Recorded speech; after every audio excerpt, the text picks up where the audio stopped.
Halo pemirsa, wih baru rekam beda gini ya langsung halo pemirsa gitu. Oke, ini Zoom perdana kita, enggak perdana sih, yang sebelumnya pernah juga kan pas live di tengah-tengah live itu aku bikin Zoom meeting. Ini sekarang ini yang perdana Zoom dari grup. Lumayan pesertanya sekitar 50 orang. Gimana bro? Bro Hendra ini tumben join kayaknya yang awal-awal belum ya. Wah, ini dia Duta Saweran Momin. Wih, gila pakai masker. Maskernya apa itu? Maskernya Roma. Wah, dimatiin lagi ininya. Dimatiin langsung videonya. Kenapa dimatiin, Bro? Santai. Siapa itu beli? Duta Saweran siapa lagi kalau bukan Farhana? Farhana. Farhana. Iya mah nggak gentle, nggak berani buka muka. Biar ada aura misterinya kali, Bro. Bro Hendra apa ini kok jangan mute dong. Ayo kita ini ngobrol aja, ngobrol nggak apa. Dari Dybala, Bro. Entourage-nya Dybala dia mulai ngontak AC Milan nih. Gimana nih, Bro? Ini dari Corriere della Sera. Terus gara-gara mereka kan sudah sekarang si Maldini udah extend. Baru mereka mulai agak bergerak. Tapi aku tadi sempat lihat bahwa katanya budget untuk transfernya dia di musim panas ini sekitar 50-60 juta. Nah, aku nggak tahu budget gaji mereka berapa. Cuma karena ini gratis kan mereka punya ini. Kalau di ini masuk nggak sih? Ada yang merhatiin Milan nggak? Kalau di formasi mereka yang sekarang ini masuk nggak Dybala? Kayaknya kan Dybala Milan terakhir ini pakai 4-2-3-1 bukan ya? Giroud atau Ibra 4-2-3-1. Kalau nggak salah mereka memang satu ujung tombak. Kalau nggak Giroud si Ibra. Berarti kalau kan, Dybala masuk ya mungkin di belakang striker itu kayaknya. Berarti kayak gimana dong? Jadi 4-2-2-1-1 apa gimana? Atau yang di 3 itu yang satu tengah itu si Dybala ya? Nah, dugaanku sih gitu. Kiri kan Leao. Kanannya kalau itu udah nggak bisa diganggu gugat itu si Leao itu. Kan kalau Dybala pun AC Milan kita juga nggak rugi sih sebenarnya. Karena kan kita punya Korea, punya Zeko gitu kan. Karena kan sekarang aja kan si Korea kan diisukan ke Napoli kan. Kalau Dybala masuk kan ya. Iya benar, kalaupun Dybala nggak join kita udah punya Korea lah, yang tipikalnya nggak jauh beda. Cuman kan Korea kanan, kaki kanan, Dybala kaki kiri, kayaknya beda itu. Iya. Kalau aku sih menurutku nggak terlalu masalah sama kaki kiri sama kaki kanan itu, apalagi kalau dia posisinya lebih ke second striker kan, nggak terlalu ini. Iya. Cuma aku karena Miki kan juga bisa kan. Miki itu kan sama kayak Hakan nih. Selama aku main, kalau pas kita transform jadi 352 itu jadi ke 3412 kan dia memang sering di belakang dua striker itu toh. Mungkin ini yang ngelihat, kalian ngerasa nggak sih? Kayaknya si Inzaghi itu nggak terlalu excited gitu loh dengan Dybala mau join Inter itu. Kalian ngerasa gitu nggak sih? Ya, gua ngerasa dia sih udah puas dengan Lukaku. Lukaku sekarang udah latihan tuh sendiri. Iya, bodinya udah kayak Terminator loh. Yang excited buat rekrut Dybala dari awal bukannya memang Marotta ya? Iya kan? Yang memang Dybala tuh kemungkinan diambil sama AC Milan gantikan si Junior Messias yang sudah keluar. Oh iya, Junior Messias kemarin statusnya apa? Pinjaman ya? Dari mana? Crotone ya kalau nggak salah. Siapa? Junior Messias yang Milan. Oh itu pinjaman tuh dari Crotone. Pakai opsi beli nggak ya? Enggak ya? Enggak dibeli. Kayak sih enggak kayaknya ya. Kalau biasanya kalau si Junior Messias itu main kan dia di kanan ya, di sayap kanan ya. Tapi biasanya yang lebih sering jadi starter si Salemaker kan, bener nggak? Iya, Salemaker. Milan memang permasalahannya sayap kanannya nggak ada yang paten sih, gonta-ganti dia. Iya sih, soalnya katanya nggak ada yang Salemaker, terus siapa Messias. Yang mau dilepas itu siapa ya? Yang pemain Spanyol itu sayap lupa aku namanya. Bukan Brahim Diaz ya? Bukan. Bukan. Brahim Diaz kan di belakang striker biasanya. Seharusnya kita sekarang fokus ke Bremer aja, benar? Iya Bremer. Weh, Vino. Kan bisa Juve. Sultan Indonesia masuk. Wih, Sultan bro. Ya kalau Bremer sekarang ini kemarin itu kan kalau soal Bremer itu kan katanya dari pihak Inter itu pembelian Bremer nggak ada hubungannya dengan Skriniar, maksudnya Skriniar mau laku mau nggak tetap mau nguber Bremer, tapi belakangan itu kok naga-naganya itu Inter kayak nunggu biar Skriniar kelar dulu baru mau ngambil Bremer, gimana? Ini aku bacain ya. Masalah duitnya kayaknya beli. Iya, PSG accelerate move for Milan Skriniar as Inter do same with Bremer to stop Juventus hijacking deal. Ini bersama dengan PSG meningkatkan ini nguber si Skriniar, Inter juga melakukan yang sama dengan Bremer karena ternyata Juventus juga lagi mengincar ini kan, mereka si De Ligt sudah hampir pasti cabut kan ya. Ternyata mereka juga ngincar Bremer ini, aduh gawat nih. Duitnya Juve kayaknya paling sehat ya dia. Tapi kan bukan Serie A aja. Tapi berita terakhir saya dengar si Bremer itu bukan yang kedua.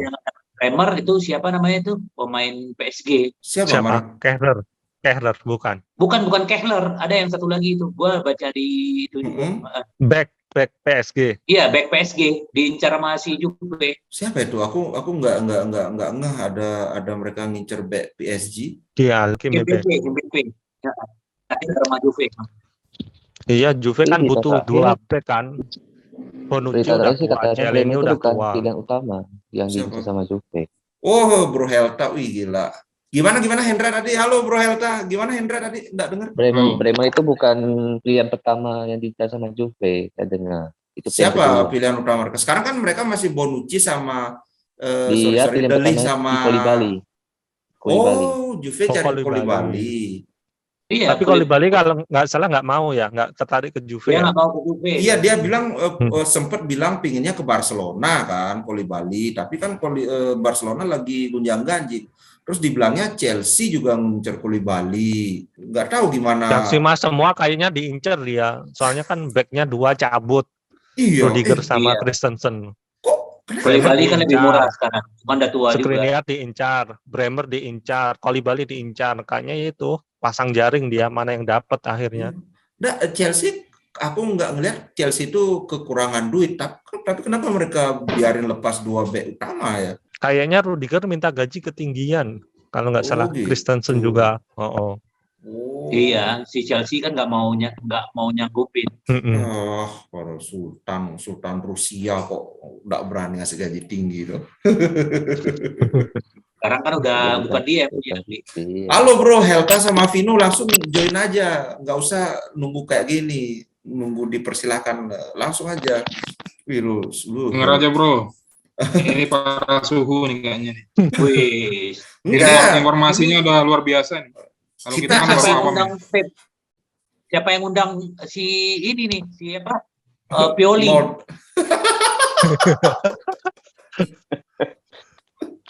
Halo Bro Helta. Di mana sekarang posisi Bro Helta ini? Di Hungaria nih. Wih, Hungaria enak sekali. Aku dulu lagi di Budapest dia, Budapest. Enggak sempat kemana-mana. Aku dulu bayanganku kalau kerja di kapal itu kan, woi keliling kemana-mana. Kenyataannya Bro, capek kerja Bro. Keliling di dalam kapal ya. Wih, kerja di kapal tuh capeknya nggak kira-kira. Akhirnya benar-benar, aduh jarang banget bisa keluar. Kecuali kalau ini aku nih cuma denger aja nih ya. Soalnya info-infonya nih teman-teman udah lebih high level nih kayaknya nih. Wah, high level apa orang cuma baca di web aja. Kan kita pengamat layar kaca, Bro. Iya. Bro Hilta kan yang langsung dari sumbernya sana malahan. Ini jadi penelitian. Yang aku heran ini loh, Milan itu loh. Aku heran kenapa kayak dibiarin berlarut-larut gitu si Maldini sampai detik-detik terakhir baru diresmikan gitu. Ya, berarti kalau ada salah kan intern. Maldini kan minta power lebih isunya. Iya, itu apa itu hanya bisa kan, jadi. Mungkin salah satunya. Sudah terbukti dan teruji kan, kasihlah dia power. Ngapain? Emang siapa yang mau dikasih power? Elliot kayaknya nggak ngerti sepak bola mereka tuh. Dia mau gantiin CEO-nya itu kan Gazidis.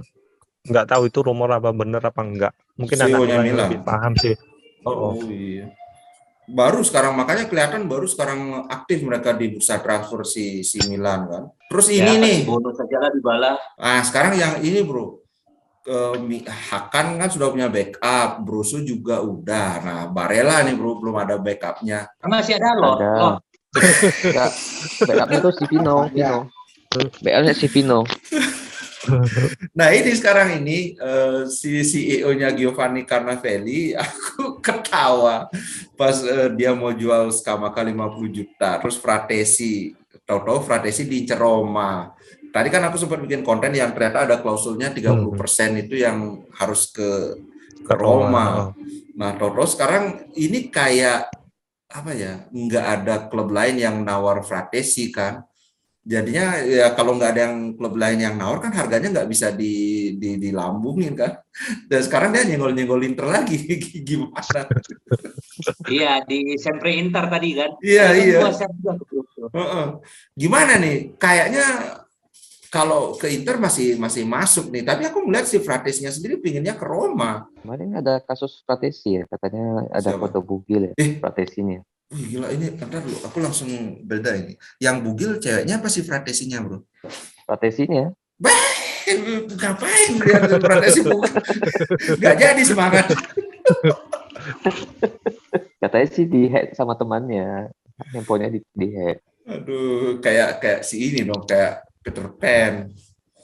Kasihan banget.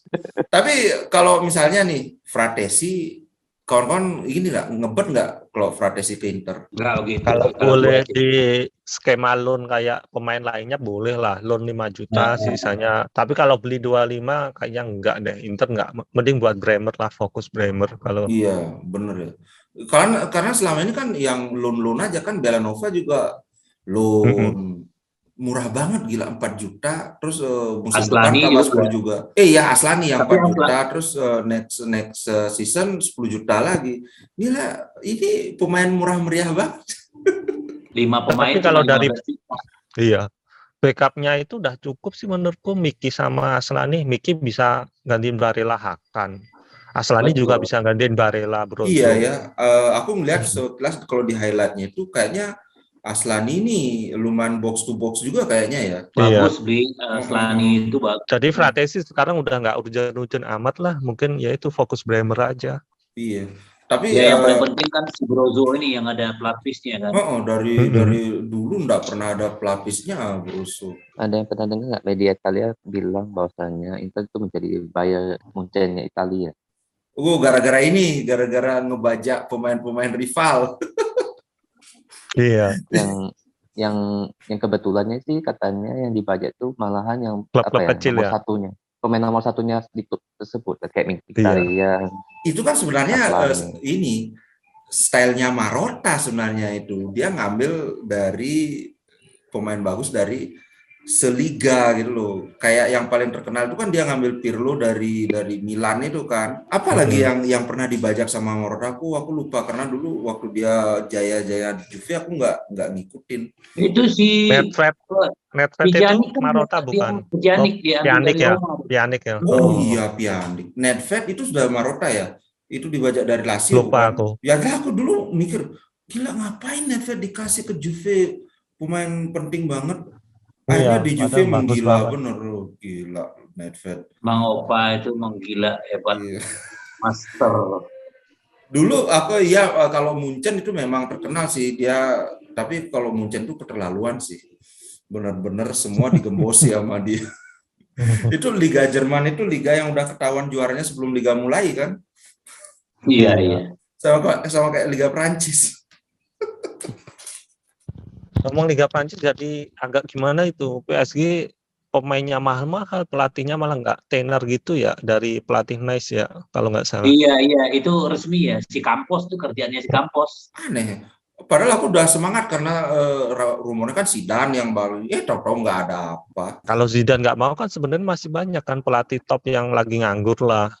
Daripada pelatih Nice kayaknya masih bagusan Pochettino deh track recordnya. Orang nggak begitu suka bro, Liga Prancis itu kan nggak begitu dikenal. Kita juga nonton juga nggak enak ditonton beneran. Ya kalau Liga itu Prancis kalau bukan kenyataan. PSG yang main mau nonton siapa dong? Kita kan nonton Emang PSG ada. doang. Orang di si Messi aja juga apa jalan-jalan doang di PSG toh. Neymar yang paling aku melihat paling turun level main di PSG. Gila kalau lihat gimana highlightnya Neymar waktu di Neymar sudah Barcelona. diperpanjang nih, Bli. Kenapa? Neymar sudah diperpanjang barusan. Masa Diperpanjang? diperpanjang? Katanya lu mau Bukannya pindah. isunya mau dijual ya? Iya, Enggak, karena ini. diperpanjang sampai 2027. Oh masa sih? Kemarin tuh isinya Iya, udah nggak mau sudah digini ada lagi. beritanya sih. Padahal katanya ini fans PSG udah nggak suka sama Neymar karena kayak apa ya, kayak kurang motivasi gitu main. Itu kan mereka sempat dibu gitu kan si Neymar sama PSG, si Neymar sama Messi gara-gara habis kalah lawan Madrid tuh, ingat nggak? Iya. Gara-gara habis kesingkir Real Madrid. Wah, Bro Vino baru muncul. Ya, nggak boleh hilang nih. Gimana tadi meetingnya sama ini sama Sultan Bobby? Waduh, Sultan Cibubur. nama ketemu Sultan ya, aduh jadi malu saya. Kayaknya itu mereka diskusi mau ngambil saham Inter kayaknya, mau join. Aku sebenarnya pengen beli itu loh, koin Inter itu. Aku pingin beli Sosios itu. Iya, tapi masalahnya koin Inter itu nggak ada di tempat lain selain Sosios. Sedangkan Sosios aku udah ini kurang asik ininya. Apps-nya itu apa? Ngopi semua. Lambat. Aku nggak berani ngopi. Aku ini sebentar. Aduh. Om Bobby, ayo ngopinya. Iya.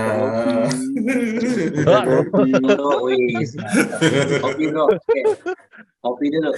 Gila, kopinya cangkir kecil nih, naga-naganya bukan kopi sembarang kopi. Ini Aceh. sisaan. Aku ini sisa 3 hari lalu. Ini aja nemu kopi tadi di depan, ada gelas kopi, saya ambil akhirnya. Gila,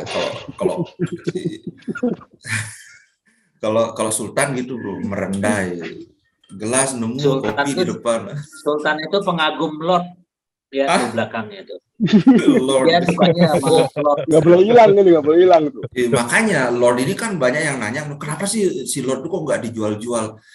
Kalian soalnya ada jauh, tidak merasakan pesonanya Lord. Coba di markas Inter itu nggak ada yang nggak suka sama si Lord karena dia nggak pernah protes, nggak dimainin, nggak komplain. Iya. Benar.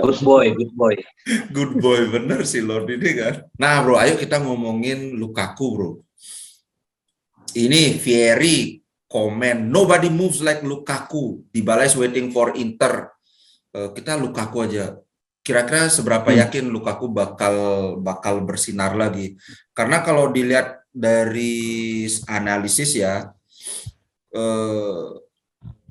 gaya bermain Inter yang sekarang itu kan beda dengan zaman Conte. Sedangkan Lukaku itu kan tipe striker yang dia menyerang ruang gitu loh. Sedangkan kita kan kurang lebih mirip dengan Chelsea di mana kita tik-tak gitu, main tempo lambat. Sedangkan Lukaku zaman Conte itu kan dia bersinarnya karena kita main direct football. Begitu dapat bola kita serang cepat gitu 100 km per jam. Gimana nih kira-kira nih Lukaku di tangan Simone Inzaghi? Kalau aku sih kayaknya cukup yakin ya, karena yang minta Lukaku datang kan Simone langsung. Jadi dia pasti udah mikirin cara buat mengakomodir kemampuan Lukaku. Kecuali kalau yang ngotot itu Marotta lah. Misalkan Simone-nya nggak terlalu pingin, mungkin dia agak bingung. Cuman karena dia yang ngotot, aku yakin sih dia udah tahu cara mainin Lukaku. Makanya bakal moncer lah. Iya, itu masuk sih, masuk benar. Kalau yang lain gimana? Ya kalau gua pribadi juga pasti nyetel lah ya, karena kan memang Inzaghi sebenarnya waktu si Lukaku pindah ke Chelsea kan dia udah sempat melatih dia juga 2 minggu kan. Jadi istilahnya kalau sekarang Lukaku minta balik ke Inter ya yang paling senang ya Inzaghi gitu loh. Ya. Terus apalagi kan kengototannya si Lukaku itu kan kata sampai siapa tuh yang wartawannya itu sampai telepon pengacaranya si Lukaku, dia bilang lu bisa lakuin itu mahakarya katanya, lu sampai bisa bawa Lukaku ke Inter, dia bilang gitu loh. Dan kita lihat sekarang Lukaku kan benar-benar latihan pribadi. Beda banget kan kayak di video yang tadi di grup itu, gila bodinya bro. Padahal waktu di Chelsea udah kelebihan berat badan, sluggish ininya, gerakannya kan. Karena ya memang gitu, kalau udah berat badan berlebih ya jadi rentan cedera karena beban di kaki itu nambah kan. Jadi kelihatan banget motivasinya kalau udah hati yang berbicara ya. Hanya tuh Sultan Vino tuh, gimana menurut Sultan Vino? Inzaghi tuh tipenya nggak jauh beda kayak Conte kan harusnya. Gimana? Tipe mainnya hampir mirip sama Conte tuh nggak jauh beda lah, hampir mirip. Kalau gua bilang tetap ngandelin sayap, di ruang tengahnya juga dia diisinya bagus. Kebutuhan sekarang Dzeko itu kan ibaratnya opsi keduanya Lukaku. Yang dibutuhkan adalah Lukaku, tapi tidak pada Dzeko yang nggak skillful Lukaku lah ya. Kalau Dzeko dibandingin Lukaku kalah fisik, kalah dribble, kalah shooting, kalah umur, semua kalah. Hampir kalah segalanya lah, kecuali mungkin bola atas aja menang si Dzeko. Lebih tinggi. Dzeko menang 2 bola atas sama lebih ganteng daripada Lukaku sih. Lebih ganteng. Iya, lebih ganteng. Trofinya juga lebih banyak, bro. Iya benar itu doang. Ya makanya gue bilang Lukaku itu ibaratnya impiannya Inzaghi yang tertunda sih kayaknya. Karena dia kecewa banget ya dulu pas si Lukaku terus cabut ke Chelsea kan. Lukaku coba kalau dia nggak cabut ke Chelsea udah jadi kapten sekarang. Sudah jadi kaptennya Inter kan. Bisa jadi. Kalau aku dia kaptennya dia. Itu kapten de facto-nya kalau istilahnya. Jadi siapapun yang pegang ban. Kalau beli gimana pandangannya Lukaku balik ke Inter? Kalau aku sih optimis. Pertama ya alasan yang kayak Bro Effendi bilang tadi, karena Simone Inzaghi yang gini kan, yang pingin Lukaku, pasti dia udah punya rencana kan. Nah yang kedua, perbedaan walaupun kita mirip sama Chelsea di tic-tac-nya, tapi perbedaan mendasarnya itu adalah Chelsea dia kan pakai satu ujung tombak dengan 2 pemain di belakangnya. Sedangkan Inter kita pakai 2 striker. Karena 2 striker kan kiri sama kanan. Nah, Lukaku udah hampir pasti di kanan. Kekuatan Lukaku itu ya tinggal dia mulai nyerangnya itu dari bawah, dari area sayap itu nyerang diagonal ke tengah. Nah, kalau di Chelsea itu kan dia mirip kayak posisinya Vlahovic kan, karena dia ujung tombak ya mau nggak mau pergerakan dia terbatas di situ-situ aja.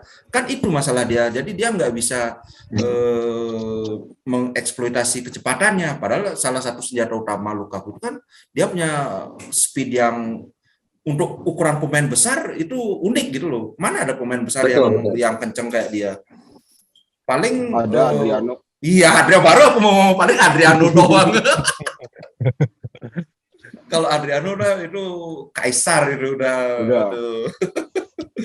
Memang ada lawan itu, Pak. Iya, makanya. Tapi yang menarik ini juga beli kan kalau pakai Lukaku seharusnya kalau kayak Hakimi dulu kan dia tipikal apa ya, bisa dribbling, bisa crossing kan, kirinya pun perisik. Nah sayap kita ini yang sekarang intinya kan Dum sama Gosen tahu sendiri lah, crossingnya nggak sebagus Perisic, juga tipikalnya beda lah. Ini bakalan menarik juga, crossing 2 sayap ini bakalan main seperti apa tetap seperti musim kemarin tipikalnya, atau yaitu sama Inzaghi kayak di-upgrade lah, entah di-upgrade dalam hal apa. Nah ini benar nih, karena kebetulan si Dum kan tipikal yang sering jadi kayak penyerang bayangan kan. Kalau bolanya ada di kiri, dia hampir selalu suka nusuk ke kotak penalti, bukan mendukung dari second line. Nah, Gosen juga sama. Golnya dia di Inter kan gitu banget, bola di kanan, dia udah memang khas sekali runningnya dia ke tiang jauh kayak gitu. Jadi sekarang hampir praktis kita nggak punya crosser. Perisic sebelumnya crosser tapi udah cabut. Tapi Gosens menurutku crossingnya masih lebih bagus daripada Dum sih. Jadi mungkin nanti ini, kok aku tebakanku musim depan kita masih sama. Kalau serangan itu akan lebih dominan dari sayap kiri, build up serangannya gitu loh. Nanti yang menyelesaikan itu ya antara Lukaku dan Dumdum yang menjemput dari sisi kanan itu. Kanan. Gitu sih kayaknya. Mungkin ada satu lagi, Beli. Apa? Kenapa Inter bisa beli Belanova? Karena saya lihat Belanova itu betul. nomor 2 dia crossingnya. Cocok, betul banget. Belanova, aku setuju banget itu. Mungkin dia belum level permainannya belum masuk kalau tim utama ya. Tapi kalau dilatih dengan baik, kalau kita perlu lebih banyak umpan crossing, misalnya musuh itu bertahannya low block, caranya ngelawan low block kan ya udah kita adu fisik kan, lempar bola crossing ke tengah. Mungkin si Dumdum itu bakal diganti pakai Belanova, jadi lebih banyak kirim umpan lambung, umpan tarik ke tengah. Kalau umpan tarik ke tengah kan ya banyak ada yang bisa menyambut kan, ya Lukaku, ya Lautaro itu bagus loh headingnya walaupun dia nggak tinggi banget. Iya, headingnya bagus. Tadi gue juga bahas sama Sultan tuh. Makanya Belanova ini bisa jadi dia jadi kuda hitamnya Inter gitu loh. Maksudnya dibutuhkan ketika kita perlu tipe permainan yang beda. Kalau si Dumdum itu kan dia bagus di tiktak kan, dia kasih bola kemudian dia terobos ke box, jadi nanti dikasih semacam 1-2 itu. Tapi kalau kita perlu yang lebih banyak crossing ke kotak, misalnya kayak siapa sih musuhnya Inter yang tempo hari benar-benar bertahan itu, ya udah Belanova di kanan, kemudian Di Marco gantiin Bastoni, dan jadi benar-benar crossing gitu. gitu sih menurut Belanova berapa? 22 tahun ya? Oh, Belanova 22. Kalau 22 kan udah nggak hijau-hijau banget lah, ya lumayan mateng, tapi ya belum mateng banget lah, bisa. Yang 20 si Aslani. Itu ada kan videonya si Lukaku yang ngomong, wah Aslani ini kayak udah dewasa gitu. Ya. Aku ngomong. Tapi emang kalau gue lihat ya, kalau prediksi Aslani ini bakal bagus nih. Ya nggak sabar sih pengen lihat penampilan dia di musim depan ya, kalau jadi pelapisnya Brozo gitu kan. Aslani, aku tertarik lihat Aslani. Kalau Gosen kan udah sama-sama tahu udah di Atalanta sudah tidak diragukan lagi kan. Aku Lukaku gimana dia main di Inter, kemudian Aslani gimana dia nge-backup Brozo, atau mungkin kalau dia main bareng pas Barella absen misalnya kan Brozo, Hakan, Aslani. Gimana sih? Bisa. Asik nih, box to box juga. Menurutku ini juga bagus karena selama ini Barella kan dia udah kayak sudah terjamin kan posisinya di ini, jadi mau sejelek-jeleknya gimana dia main, dia pasti bakal main aja. Sekarang kalau meleng dikit, kalau main jelek ya udah Aslani main, kamu diam dulu di cadangan. Nggak marah-marah lagi si Barella tuh kan, suka marah kan dia. Kayaknya itu udah nggak bisa dirubah tuh. Si Pinamonti jadi ke Atlanta nggak? Pinamonti belum kelar. Iya, kayaknya. Itu kan tinggal Inter sama Atalanta aja gininya. Kalau Pinamontinya sama kayak Bremer, dia udah setuju sama Atalanta, nggak mau dia ke Monza. Si itu udah lagi tes medis tadi, si Sensi di Monza. Ternyata si Sensi dipinjemin lagi, padahal dia pinginnya biar permanen. Pinjemin ya. Iya. Nggak laku masalahnya, cuman Monza doang maunya. Sayang banget Sensi sebenarnya, padahal dribblenya asik, dia punya tendangan jarak jauh juga. Satu beli yang saya bikin penasaran. Lukaku, Lautaro, Dybala. Kalau jadi satu, gimana mainnya tuh mereka bertiga? Iya, menurutku yang paling masuk 3-4-1-2. Hakan mesti dikorbanin. Di belakangnya Dybala ya di trequartista, terus di belakangnya ya Barella sama Brozo. Dua gelandang yang benar-benar box to box kan. Dybala sisi kreatif serangannya diserahin ke dia gitu. Tapi nggak bakalan bisa terus-terusan pakai itu. Soalnya kan Dybala model serangannya kan gitu-gitu aja ya. Ya maksudnya ya skillnya emang bagus, dribblenya bagus, cuman kayak model serangannya cuman dia nerima bola, tusuk ke tengah, kasih umpan, kalau nggak syuting, nggak bisa. Kayak untuk kreatif nyari serangan kayak nggak sebagus Hakan ya harusnya. Oh kalau maksudnya variasi serangan jelas nggak sebagus Hakan. Misalnya Dybala kalau melepas umpan jauh jelas tidak sebagus Hakan ya, karena memang dia selama ini main kan di area